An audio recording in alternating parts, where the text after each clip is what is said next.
Kitab Kuning dan keistimewaannya. Kitab Kuning bukan merupakan barang yang aneh untuk santri dan para kiai. Keberadaan kitab ini disebut sebagai pembeda kurikulum pendidikan umum dan pesantren. Lalu apa keistimewaannya kitab ini? Kitab Kuning adalah sebutan untuk kitab-kitab berhuruf Arab yang biasa dipakai di lingkungan pondok pesantren. Dinamakan kitab kuning karena kebanyakan kertas yang dipakai berwarna kuning, atau mungkin juga karena sudah usang. Kitab ini disebut juga dengan kitab gundul karena huruf-huruf yang ada di dalamnya kebanyakan tidak memakai harakat atau tanda baca yang biasa disebut gundul. Untuk bisa membacanya dibutuhkan keahlian tersendiri dengan kematangan ilmu nahwu, sorob, dan balaghah.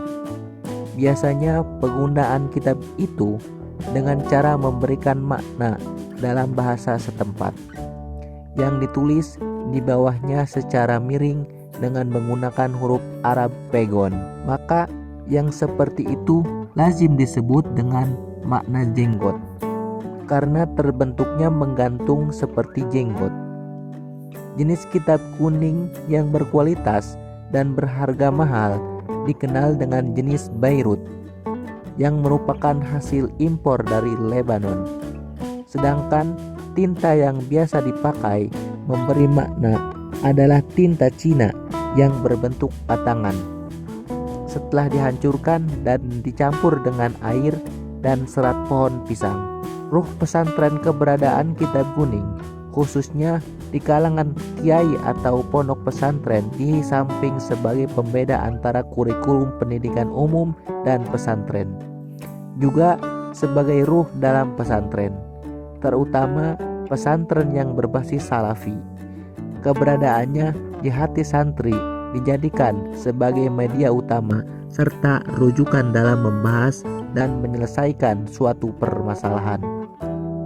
Di pesantren, semua pan ilmu rujukan utamanya adalah kitab kuning sebagai medianya.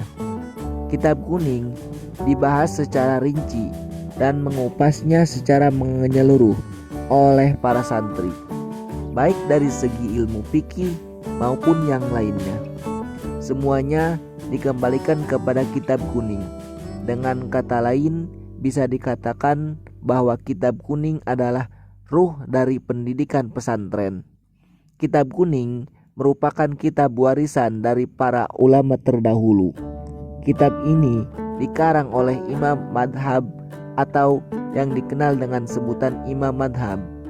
Imam mujtahid yaitu imam yang melakukan ijtihad untuk mendapatkan kebenaran suatu hukum. Juga imam yang lainnya. Tidak mudah untuk seseorang membaca kitab ini. Untuk bisa membaca atau memahami kitab kuning, seseorang santri harus memahami juga dan menguasai alat penunjangnya terlebih dahulu.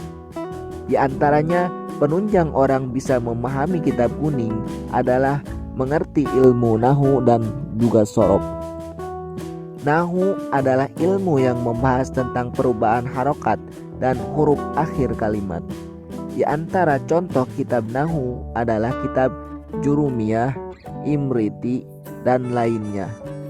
Sedangkan sorob adalah membahas tentang perubahan harokat dan huruf tengah kalimat, seperti kitab Amsilati, Nado Maksud, Matan Bina, dan lain-lainnya.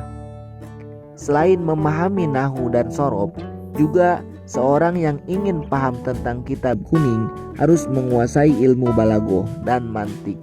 Namun yang terpenting dari itu semua adalah penguasaan tentang bahasa Arab. Kitab kuning sebagaimana yang sudah masyhur di Indonesia tentu memiliki berbagai kelebihan, manfaat dan juga keistimewaan. Manfaat mempelajari dan memahami kitab kuning sangat banyak.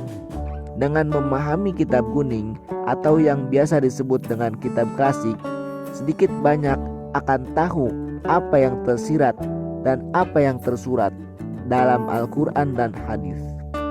Sebab kitab kuning merupakan kitab yang dikarang oleh para ulama dari hasil ijtihad mereka untuk mencari suatu hukum yang tidak dijelaskan dalam dua pedoman kita, yaitu Al-Quran dan hadis. Selain itu, sebenarnya kitab-kitab klasik tersebut tidak hanya menjelaskan tentang hukum-hukum, melainkan juga membicarakan sejarah tentang kehidupan Nabi, perang, para ulama, dan lain sebagainya. Ketika kita bicara sejarah, pikiran kita mundur dan menatap ke masa lampau. Kita akan mencontoh perilaku-perilaku orang-orang terdahulu yang berhasil dalam usahanya. Jadi, manfaat kita belajar kitab kuning adalah mengetahui hukum-hukum Islam secara mendalam dan juga mengetahui sejarah orang-orang dahulu. Bahkan, menurut salah satu ulama karismatik pengasuh pondok pesantren Al-Anwar Rembang, Kiai Haji Maimun Zubair, istilah kitab kuning itu diambil dari kata bahasa Arab asfar yang mempunyai arti kosong. Jadi, kalau seseorang ingin menjadi kiai atau ulama yang alim dalam masalah agama, ia harus bisa membaca kitab dengan kosong, tanpa memakai makna gundul atau makna pegon yang ditulis miring dan harokat. Oleh karenanya, untuk mencapai derajat kiai yang alim, tentunya seseorang harus belajar dengan tekun untuk memahami gramatika bahasa Arab, seperti kitab Jurumiyah karya Syekh Muhammad As-Sonhaji, Al-Imriti karya Syekh Sarifuddin Yahya, dan Alfiyah Ibnu Malik karya Syekh Muhammad Jamaluddin bin Malik. Di dalam tiga kitab ini membuat kaidah-kaidah yang dapat mengantarkan kita untuk memahami kitab kuning. Ujungnya kita akan memahami sumber pokok hukum Islam, Al-Quran dan hadis. Walhasil, kitab kuning adalah merupakan suatu kitab yang penuh dengan keistimewaan tersendiri dibanding dengan buku atau yang lainnya. Kitab kuning adalah merupakan ruh bagi suatu pesantren dan merupakan kunci bagi seorang yang ingin memahami agama secara mendalam atau seorang yang ingin mendapatkan derajat kiai yang alim. Wallahu a'lam.